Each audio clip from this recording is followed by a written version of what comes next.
well and see where we're at on IT this morning. Mayuresh also joining us. Mayuresh, happy Friday to you. And Infy is the big one. Let's talk about it. I'm not sure that it's a surprise given the kind of noise we've been hearing across the IT majors this quarter.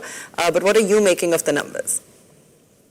Morning, Abha. I think below par, and therefore I think 4 years of subpar growth in terms of expectations being laid out for Infosys and for the sector as a whole over the last few quarters is clearly weighing on prices.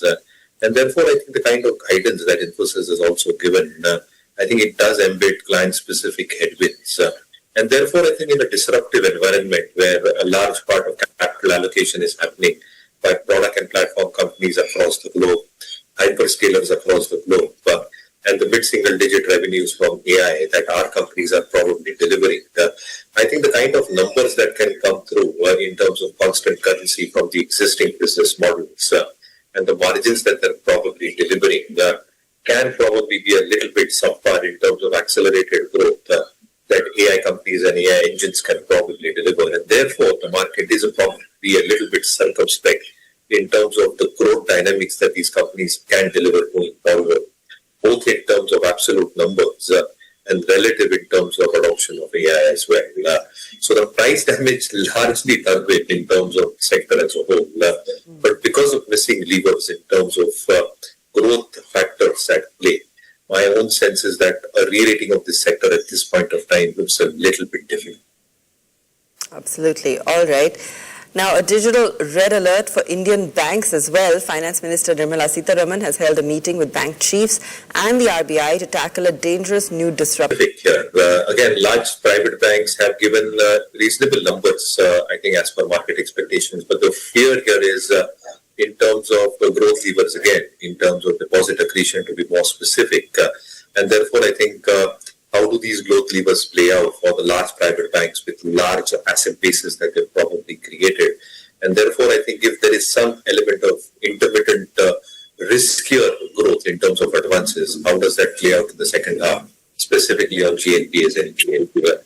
And therefore, looking at ratings rankings as we see it at MarketSmith India, our own sense is that public sector banks are a little bit better placed compared to the private ones. Or two counts. One, I think deposits remain far more stickier with the public sector universe in terms of their client base. And second, in terms of tier 1 ratios and even the risk-weighted assets, alongside the provisioning that they've probably done, makes us believe that from a valuation and from a perspective of price, I think they have a little bit strongly placed. Very strong numbers so far that PSU banks have reported, except Union Bank, which had a miss yesterday. But I think generally, PSU banking space should do relatively better in terms of BFSI as a sector. All right.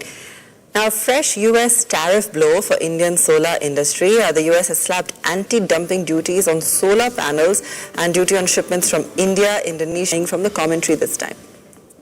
So two things. One, I think specifically when it comes to the petchem side of the business, it should still be a relatively better Q4. However, I think with the disruptions that have happened in March and April because of the Middle East crisis, NAFTA, which is almost 45% in terms of imports that probably come from the Middle East, can probably be a little bit of a circumspect and a spanner in the wheel.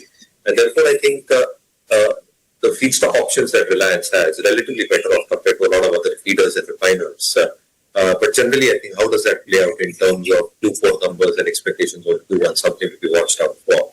On the retail side of the businesses, both Jio and Reliance Retail, I think it should be a steady state show.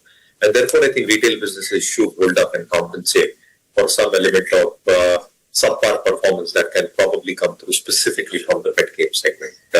But Q1 might be a little bit disruptive for petchem, for oil and gas as far as Reliance is concerned.